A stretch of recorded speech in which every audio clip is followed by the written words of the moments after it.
इस सरकार की 5 बड़ी उपलब्धि गिनाना मैं शुरू कर रहा हूं। उसमें सबसे बड़ी उपलब्धि, किसी सरकार की प्राथमिकता हमेशा वो चाहे घोषणा पत्र के माध्यम से हो, चाहे सरकार की जो इच्छा शक्ति होती है उसके माध्यम से हो, वो सरकार जिन बड़े मुद्दों में असफल हुई है। छत्तीसगढ़ के आप कल्पना करेंगे कि 3.5 साल आते आते 16 लाख गरीब परिवार, 16 लाख गरीब परिवारों के लिए जो प्रधानमंत्री आवास योजना बनना था, सिर्फ इसलिए नहीं बन पाया कि 40% मैचिंग ग्रांट राज्य सरकार देने में असफल रही। हिंदुस्तान में और किसी राज्य में नहीं हुआ कि इतनी बड़ी योजना और उसको पूरा तरीके से खारिज कर दिया जाए। इससे बड़ा हित छत्तीसगढ़ का कभी नहीं होगा कि 12,000 करोड़ का इन्वेस्टमेंट आता गांव में, गरीब के घर में रोशनी आती, पानी की व्यवस्था होते, बेहतर जीवन जीता, उस योजना को क्रियान्वयन यदि कर लिए होते। दूसरी महत्वपूर्ण इसको गिनाते हैं और उपलब्धि के बारे में मैं कहना चाहूंगा कि इस सरकार के आते ही एक जो वर्क कल्चर छत्तीसगढ़ का था वो तहस नहस हो गया। कैसे सर? वर्क कल्चर, आज ये स्थिति है छत्तीसगढ़ में कि आप कलेक्टर एसपी के पोस्टिंग, और जब पोस्टिंग में जैसे आईपीएल में ऑक्शन होता है, उस प्रकार से यदि कलेक्टर एसपी के पोस्टिंग में बोली लगाई जाएगी तो उस राज्य के प्रशासन की क्या स्थिति बनेगी, कहां तक वो प्रशासन पहुंचेगा। ये स्थिति पॉलिसी पैरालिसिस, यहाँ पे क्रियान्वयन में पूरी तरीके से सरकार सभी क्षेत्रों में फेल रही है। ये बात मैं पूरे विश्वास के साथ कह सकता हूँ।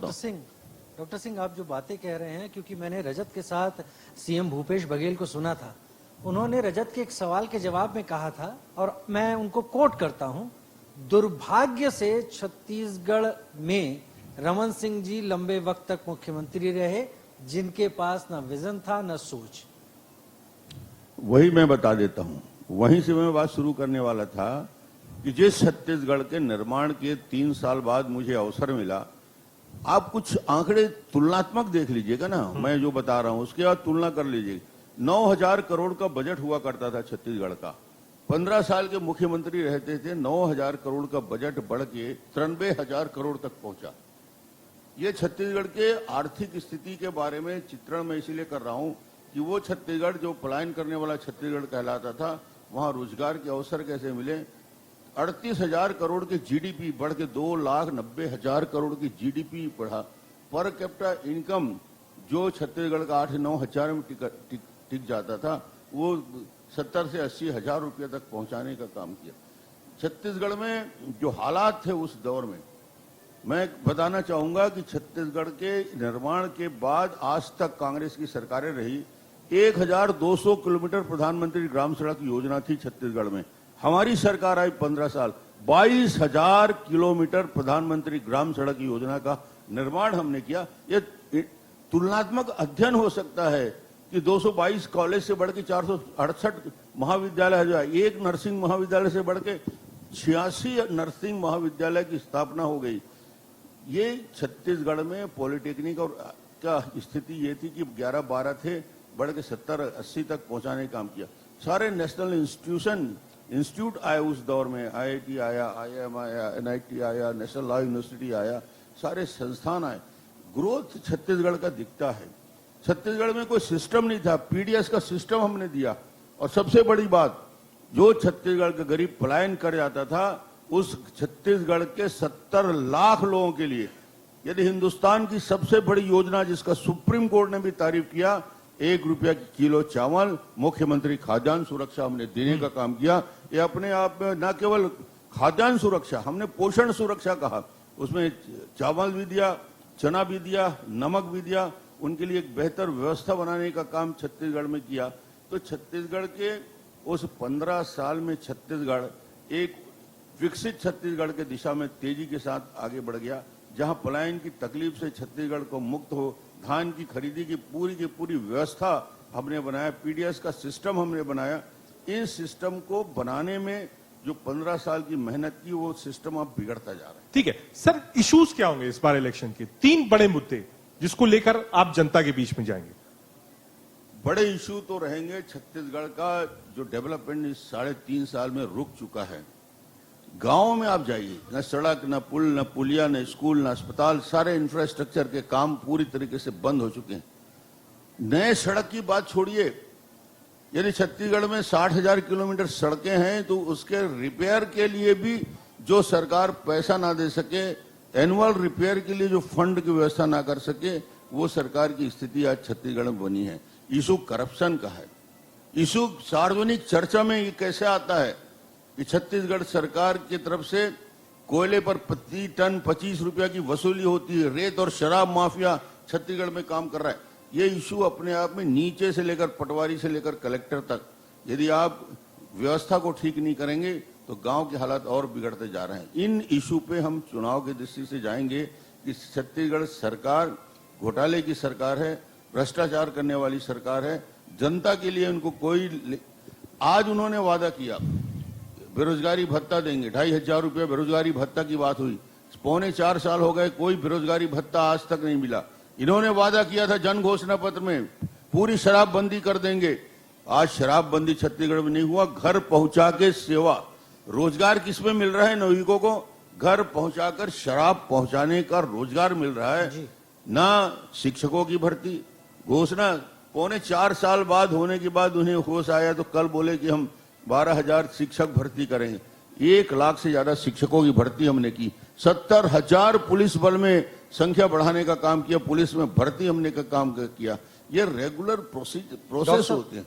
डॉक्टर साहब, मुद्दे जब तीखे होते हैं तो जनता तक पहुंचाने में उसको जोर लगाता है कोई भी पार्टी का नेतृत्व।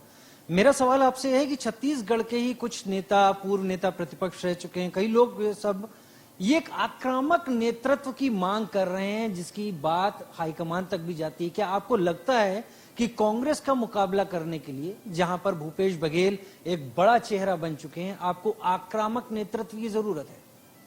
छत्तीसगढ़ का नेतृत्व, वो चाहे प्रदेश के हमारे पदाधिकारी हो और प्रदेश का जो हमारा 15 साल जो टीम ने काम किया है, आज भी वो टीम जिसने विकास किया, जिसने डेवलपमेंट में अपनी भागीदारी निभाई, आज उनका लीडरशिप में अलग अलग क्षेत्रों में बेहतर तरीके से काम हो रहा है। और छत्तीसगढ़ का ऊपर से लेकर नीचे तक जो कंप्लीट जो हमारा ऑर्गेनाइजेशन का सेटअप है वो बहुत मजबूत है। इसमें कहीं कोई चिंता की बात नहीं होगी। नहीं, उसमें रमन सिंह जी एक सप्लीमेंट्री भी है मेरा, क्योंकि हमेशा मुख्यमंत्री का एक चेहरा आगे होता है। 15 साल आपने लीड किया है सर, आक्रामकता की राजीव बात कर रहे हैं, तो क्या फिर से आपका ही चेहरा आगे होना चाहिए? क्योंकि पैन छत्तीसगढ़ आप देखिए, जो आदमी 15 साल मुख्यमंत्री रहा हो वो बाय डिफॉल्ट सबसे बड़ा चेहरा होता है। मैं समझता हूं कि ऑर्गेनाइजेशन में मुझे सम्मान दिया। आज भारतीय जनता पार्टी का राष्ट्रीय उपाध्यक्ष का दायित्व मेरे पास है जी। छत्तीसगढ़ में मैं विधायक बन के जीत के राजनांदगांव विधानसभा से आया, तो मुझे 15 साल काम करने की वजह से आज एक राष्ट्रीय नेतृत्व में संगठन की जवाबदारी है। जहां तक सवाल है कि मुख्यमंत्री का चेहरा कौन होगा, तो आपको मैं याद दिला दूं कि छत्तीसगढ़ या देश में कहीं भी, उत्तर प्रदेश को छोड़ दिया जाए, मुख्यमंत्री के चेहरे के नाम से चुनाव नहीं लड़ा जाता। मुद्दों के आधार पर हम लड़ेंगे और जिस दिन बहुमत के हमारे विधायक आ जाएंगे, 1 घंटे में मुख्यमंत्री का चयन हो जाता है। इसलिए कोई चेहरे को सामने रखकर चुनाव नहीं, मगर जो वर्तमान लीडरशिप है उन सबका चेहरा सामने रहेगा। राजनीतिक आरोपों की बात अभी कर रहे थे, इस वक्त इशारा दे रहे थे रजत। मैं उसी राजनीतिक आरोप प्रत्यारोप के वाक युद्ध को सामने रखना चाहूंगा। एक लंबा वक्त आपने गुजारा है छत्तीसगढ़ की राजनीति में। चावल बाबा के नाम से आप दूर दराज के इलाकों में जाएं तो आपका नाम अगर नहीं बोल पा रहा है आम जनमानस, तो चावल बाबा के नाम से आपको जानता होगा। लोग आपको इतनी नजदीक से जानते हैं, तब राजनीति करवट लेती है और आप पर कुछ ऐसे आरोप लगते हैं जिनको आज इस मंच से दोहराया भी सीएम भूपेश बघेल ने। आपको क्या होता है कि आप सार्वजनिक जीवन से संन्यास की बात तक सामने रख देते हैं? जिस प्रकार की मुद्दों को राजनीति के तहत उछाला जा रहा है, 4.25 साल हो गए भूपेश जी को बैठे हुए, बार बार मुद्दे को उछालते हैं और पेपर में देते हैं, अरे सरकार इनकी है, मुख्यमंत्री इनका है। 1 पैसे का, 1 रुपये का करप्शन किसी मामले में दिखाने का हिम्मत तो करें।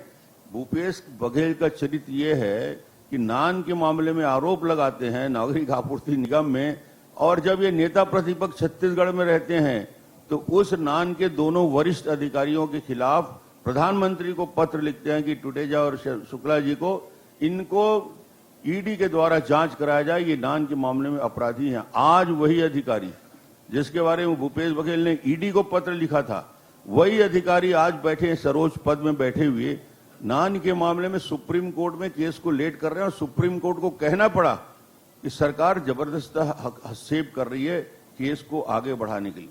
ये सारे मामले छत्तीसगढ़ की जनता, आपने पौने 4 साल में क्या किया? पौने 4 साल में यदि एक भी मामले में 1 रुपये का भी करेक्शन दिखाए तो मैं कह सकता हूं कि कुछ आरोप हो, सिर्फ और सिर्फ राजनीति करने के लिए आरोप लगे। ठीक है सर, उसमें एक एड ऑन था, उन्होंने कहा मैंने होम मिनिस्टर को लेटर लिखा है और कहा है कि भाई रमन सिंह जी के लड़के की जांच होनी चाहिए चिट फंड मामले में, पहला। और दूसरा पार्ट उसका ये कहा कि साहब ईडी जो भी कार्रवाई करती है वो कांग्रेस के खिलाफ करती है, बीजेपी की अगर शिकायत है तो वहां क्यों नहीं कार्रवाई होती है? प्राइमरी मामला है, किसी सरकार में यदि कोई मामला आता है तो एक एफआईआर दर्ज होता है, एफआईआर के आधार पे उस सरकार के पुलिस और प्रशासन काम करती है। यदि चिटफंड के मामला में भी एफआईआर हुआ और पौने 3 साल पौने 4 साल होने के बाद भी आज पूरे के पूरे मामले में जो ये बात करते थे वो झूठा साबित हो चुका। इन्होंने पनामा के विषय को लेकर बात की, आज भी बोले होंगे। पनामा के मामले में टीएस सिंहदेव और अब ये भूपेश बघेल सुप्रीम कोर्ट तक गए, सुप्रीम कोर्ट में याचिका लगाई, सुप्रीम कोर्ट ने याचिका को निरस्त कर दिया। न्यायालय ने जब सुप्रीम कोर्ट ने निरस्त कर दिया, उसके बाद उस तथ्य और मुद्दे के लिए बोलने के लिए क्या इनके पास प्रमाण है? चिटफंड में क्या प्रमाण है, जबकि न्यायालय से सारे मामला समाप्त हो चुका है। ठीक है, गोधन न्याय योजना की आज जो बात कर रहे थे, इसी मंच पर बैठे हुए थे और उन्होंने सीधा सीधा बीजेपी को निशाने पर लिया कि बात तो बहुत करते हैं, गौ माता के ऊपर राजनीति करते हैं, लेकिन गौ माता को लेकर काम कुछ नहीं किया। इन्होंने अद्भुत योजना बनाई, गौठान बना दिए पूरे छत्तीसगढ़ में, और गौठान ऐसे बनाए कि एक भी गाय वहां नहीं रहती। मैं एक छोटा सा उदाहरण दे देता हूं ताकि लोगों को समझ में आ जाए। एक मेरे विधानसभा का एक बड़ा गांव है टेढ़ेसरा, जिसकी आबादी 7-8 हजार है। उस 8 हजार की आबादी में मैं घूमने मिलने गया, जनसंपर्क करते करते मैंने कहा चलो भूपेश जी बहुत बोलते हैं गौठान देखा जाए। गौठान में गए, पूरे गौठान घूमे, तो मैंने कहा एक भी गाय जानवर कुछ नहीं दिख रहा है क्या गौठान? बोले साहब 2.5 साल से गौठान बना है, 70 लाख रुपया खर्च हो चुका है, एक भी गाय का बछड़ा नहीं आया अंदर में, और हजारों लाखों रुपया का गोबर बेच रहे हैं, गाय नहीं, बछड़ा नहीं। मैंने कहा फिर गाय का पूजा कैसे करते? तो फोटो बना के रखें। बोले इसका पूजा कर लो, मैं जाके वहां पूजा करता हूं। यानी अब मैं अपना उदाहरण दे रहा हूं, हर गांव की वही कहानी। 70-80 लाख रुपया गौठान में लूट लिया गया। और गौशाला से गोबर आता है, आज तक गौशाला से दूध आता था ना, तो गौशाला से गोबर खरीदते हैं, उस गोबर खरीद को मिट्टी मिला के ये खाद जो बना रहे हैं। आप पूरे गांव की हालत देख लो, जितने भी इन्हें गौठान में जितना बड़ा भ्रष्टाचार हुआ है। लालू यादव ने जो चारा घोटाला किया, ये गौठान में जब समय आएगा उससे बड़ा घोटाला। 75 लाख। आप अगर सरकार में आएंगे तो उसकी जांच कराएंगे? जांच होगी, और जांच में निश्चित रूप से सारे करप्शन के मामले, किस मद से खर्च हो रहा है, किस किस मद से उसमें इन्वेस्ट किया जा रहा है, पूरा कोई हिसाब किताब रखने की जरूरत नहीं समझते। डॉक्टर साहब, मैं संख्या बल के आंकड़े को अब आपके सामने रखना चाहूंगा। ये छत्तीसगढ़ है जहां आपने सबसे लंबे वक्त तक मुख्यमंत्री पद पर अपनी जिम्मेदारियां निभाई हैं, लेकिन आज का आंकड़ा देखा जाए, रजत भी बात कर रहे थे, 71 के करीब संख्या बल कांग्रेस का है। उपचुनाव भी वो जीतने की बात करके गए यहाँ से। ऐसा क्या हुआ कि अगर आपने इतने ज्यादा जनता के सामने बातों को रखा, जमीन पर उतारा, तो छत्तीसगढ़ की जनता आपसे विमुख है? देखिए, वो एक मुद्दा ऐसा था जिसके बारे में आज स्पष्ट मैं बता दूं कि छत्तीसगढ़ में सारे डेवलपमेंट काम हो रहे थे, मगर धान खरीदी के लिए 2500 रुपया की योजना एक ऐसी योजना थी जिसको जनता को लगा, और इन्होंने जो जन घोषणा पत्र बनाया था वो जनता के आंख में धूल झोंक कर, झूठे वादे करके, जनता को भ्रमित करके वोट लेने का काम किया। और आज मैं ये कह सकता हूं कि वो जो जन घोषणा पत्र के सारे वादे, और जन घोषणा पत्र के निर्माता कौन थे? टीएस सिंहदेव। आज वो उसी विभाग से, उस विभाग का सीनियर मोस्ट मंत्री इस्तीफा देता है कि मैं शर्मिंदा हूं कि मेरे पंचायत ग्रामीण विभाग के मंत्री रहते 16 लाख आवास बनाने में असफल हो गया हूं, छत्तीसगढ़ में 10,000 करोड़ का इन्वेस्ट लाने में असफल हो गया हूं, मैं अपने पद से इस्तीफा देता हूं। ये मैं नहीं कह रहा हूं, डॉक्टर रमन आरोप नहीं लगा रहा है, उनके मंत्रिमंडल का दूसरे नंबर का मंत्री बोलता है कि सरकार में रहने का क्या फायदा जब गरीबों के लिए काम नहीं हो रहा है। ये इतने बड़े आरोप जब लगते हैं, और वो जन घोषणा पत्र जिसे झूठ का पुलिंदा मैं कहता हूं, 2,500 रुपए बेरोजगारी भत्ता देने की बात कही थी कि उनको बेरोजगारी भत्ता देंगे, 2 साल का बोनस देंगे, वृद्धावस्था विकलांग पेंशन में वृद्धि करेंगे, शिक्षा कर्मी से लेकर पंचायत कर्मी से लेकर दैनिक वेतनभोगी कर्मचारी से लेकर संविदा कर्मचारी सबको रेगुलर कर देंगे। आज सब सड़क में बैठे, आज सब ये आंदोलन कर रहे हैं, आने वाले चुनाव में पूरा हिसाब किताब कर लेंगे। जितने झूठ बोले थे, जितने वादे जन घोषणा पत्र में किया था, वो एक एक वादे को लेकर जनता इनसे सवाल पूछेगी, और आने वाले समय में इस निश्चित रूप से वो जन घोषणा पत्र जो इन्होंने निकाला था, जिसके आधार पर सत्ता में आए हैं, वही आज उनकी हार का सबसे बड़ा कारण होगा। ठीक है सर, मध्य प्रदेश में हमने देखा जीती कांग्रेस पार्टी थी, लेकिन उसके बाद ज्योतिरादित्य सिंधिया अलग हुए, सरकार गिरी, बीजेपी ने सरकार बनाई। महाराष्ट्र का एग्जाम्पल सामने है, आप देखिए शिंदे साहब अलग हुए, बीजेपी ने समर्थन दिया, सरकार बनी। बार बार बातें यहां पे भी चलती हैं कि राजनीतिक अस्थिरता छत्तीसगढ़ में, उसको लेकर आपका कमेंट सर। देखिए, धीरे धीरे लोग खुल के सामने आने लगे। शुरुआत टीएस सिंहदेव ने कर दिया, और आगे आगे आप देखते तो जाइए, अंदर जितना गुबार है, जितने नाराजगी है, यदि पूरा का पूरा प्रशासन तंत्र एक व्यक्ति पे सिकुड़ जाता है तो निश्चित रूप से उसके प्रतिक्रिया होती है, और प्रतिक्रिया आने शुरू हो गई। पहला उदाहरण टीएस सिंहदेव है, जो कहता है कि रूल ऑफ बिजनेस के तहत मुझे अपने विभाग में निर्णय लेने का अधिकार भी नहीं दिया गया था। अब एक मंत्री जो सबसे सीनियर है उसको अधिकार नहीं है, तो फिर बाकी मंत्रियों की क्या अंदरूनी हालत होगी, आप समझ सकते हैं। आप संपर्क में हैं सर टीएस सिंहदेव, कोई बातचीत आपकी हुई? क्योंकि देखिए अब जो मॉडल हमने देखा, क्यों बार बार लोग कहते हैं कि विधायक बुलाए गए हैं, विधायक होटल में जा रहे हैं, तो ऐसा तो नहीं कोई संपर्क सूत्र आपके पास हो? नहीं, ऐसा काम मैं नहीं करता। ठीक आप ना करते हो, संपर्क बने रहते हैं, राजनीति में दरवाजे बंद नहीं होते। संबंध सबसे अच्छे होते हैं, संबंध हमेशा अच्छा होना चाहिए। राजनीति अपन करते रहते हैं, मगर जहां अपने व्यवहार और संबंध का है, तो सबके साथ वही व्यवहार है। जब मैं मुख्यमंत्री था, आज एक विधायक हूं, उसी आधार पर मेरा व्यवहार है, और बाकी लोगों का भी मेरे साथ वही व्यवहार है। अच्छी बात तो यही। डॉक्टर साहब, एक सवाल कई लोगों ने पूछा, और आप यहाँ पर हैं, बेहतर जवाब देंगे। एक लंबा वक्त मुख्यमंत्रित्व काल आपका रहा है। 2018 में सोचते हैं कि चूक आपसे कहां हुई थी? मैं मुद्दा बता रहा था ना कि जो धान खरीदी के विषय में 2,500 रुपया की जो घोषणा हुई, उसका एक बड़ा असर किसानों के अंदर पड़ा, और वो पूरी तरीके से वोट के जो कांग्रेस के पक्ष में इतनी बड़ी सफलता मिली है, तो एक बड़ा इशू किसानों को उस 2,500 की योजना में निश्चित रूप से बड़ा लाभ कांग्रेस को मिला। ठीक है सर, अग्निपथ पर भी आपका कमेंट, क्योंकि बहुत देर तक बात हुई भूपेश बघेल जी से, कहा साहब देखिए आदमी बूढ़ा होता है तब रिटायर होता है, आप 4 साल में रिटायर कर देंगे, अग्निवीर बना देंगे। उन्होंने खूब विरोध किया उसका। इनका काम सिर्फ एक है, कोई भी योजना आए उस योजना का विरोध करना है, उस योजना की गहराई तक जाना नहीं। जीएसटी कोई भारतीय जनता पार्टी या बीजेपी ने जीएसटी नहीं लाई थी। जीएसटी उसके 15 साल पहले प्रोसेस में था, और उस जीएसटी के लिए लगातार डिस्कशन चलता रहा। मुझे लगता है कि जीएसटी का भी जब विरोध शुरू हुआ, जबकि उस जीएसटी को लाने में सभी लोगों का साथ था। अग्नि दूत के नाम से जो बात आप बता रहे हैं कि 4 साल के लिए भर्ती होती है और 4 साल बाद बच्चा क्या करेगा, तो ये निश्चित रूप से एक नया प्रयोग सेना में कि यूथ नई टीम आए, एवरेज एज कम हो, नए लड़कों को अवसर मिले, और ज्यादा से ज्यादा लोगों को सेना में रहने का अनुभव मिले, और वहां से निकलने के बाद जो 4 साल वहां से करके निकलेंगे, देशभक्त सैनिक के रूप में निकलेगा।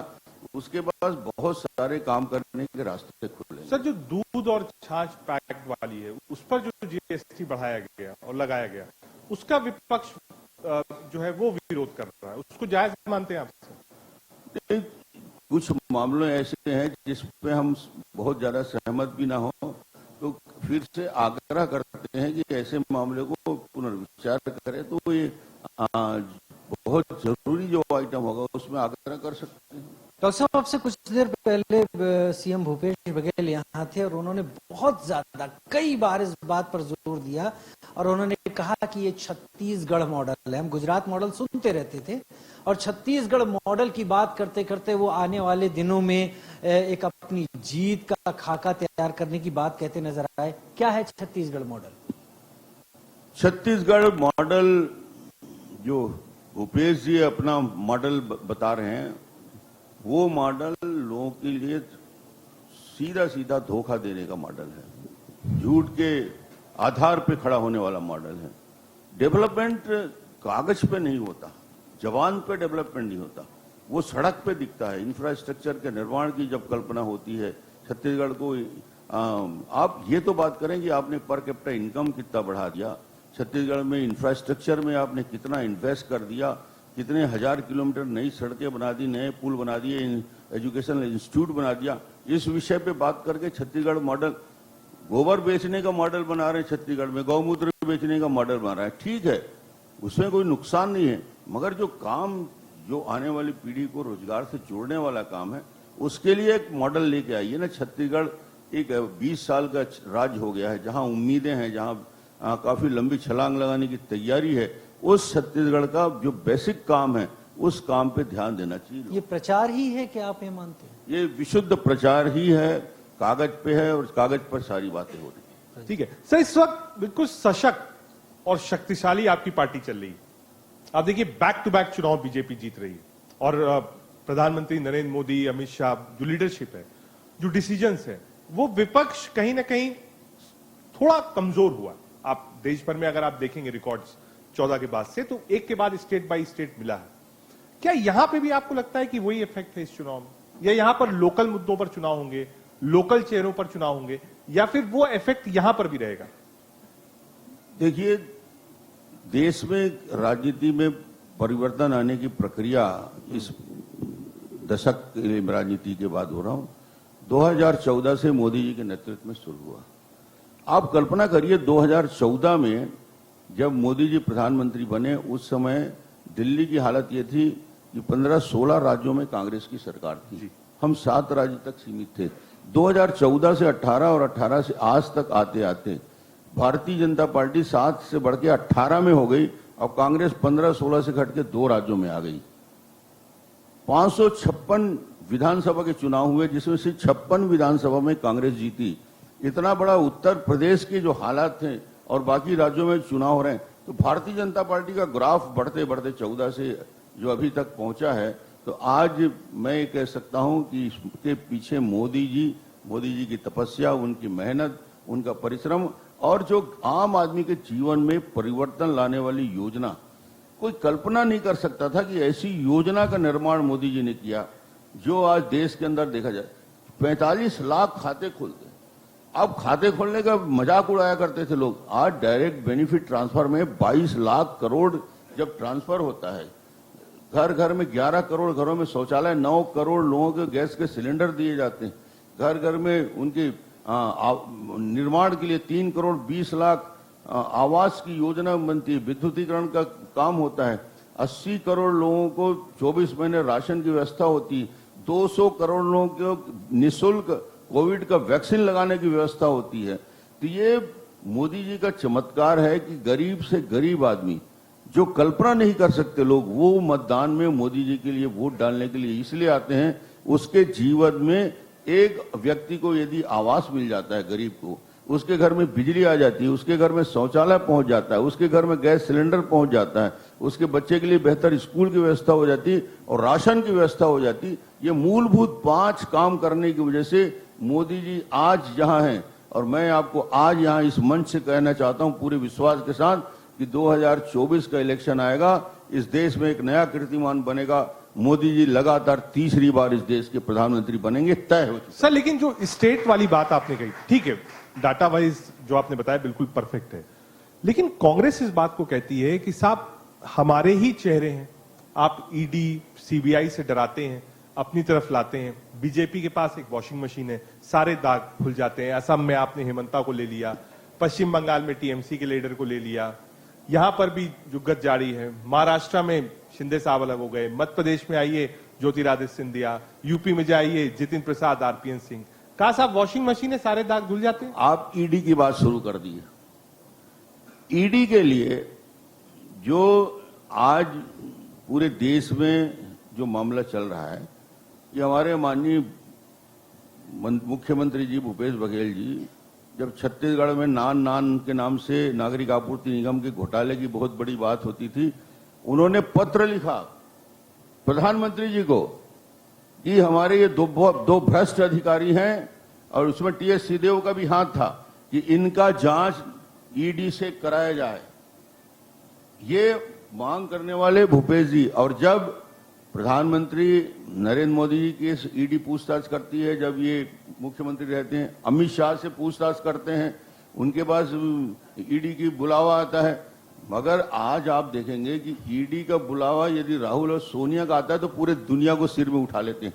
मोदी जी को बुलाया था 7 घंटे के लिए, कोई हल्ला हुआ, कोई प्रदर्शन हुआ? एक न्यायालयीन प्रक्रिया में उनको बताना पड़ेगा कि नेशनल हेराल्ड के मामले में शेयर का ट्रांसफर कैसे हुआ, 50 लाख रुपया में यंग इंडिया कंपनी को कैसे चला गया, हजारों करोड़ की संपत्ति।